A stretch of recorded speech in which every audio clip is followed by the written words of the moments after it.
बिस्मिल्लाहिर्रहमानिर्रहीम। अस्सलाम वालेकुम। फ्रॉक में चुन्नी डालने का तरीका बताने लगी हूँ। इसमें सिलाई हमने फुल कर लेनी है और इसके बाद हमें ये सिलाई लगानी है।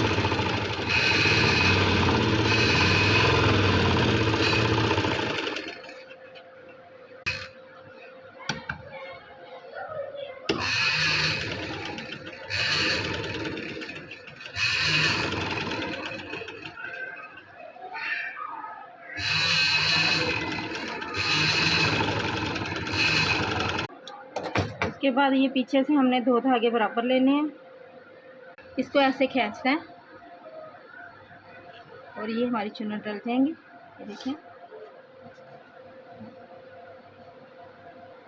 ये देखें मैंने ये चुन्नट्स डालनी है। इस तरीके से आप फ्रॉक पे, बाजुओं के कफ़ों पे चुन्नट्स डाल सकते हैं।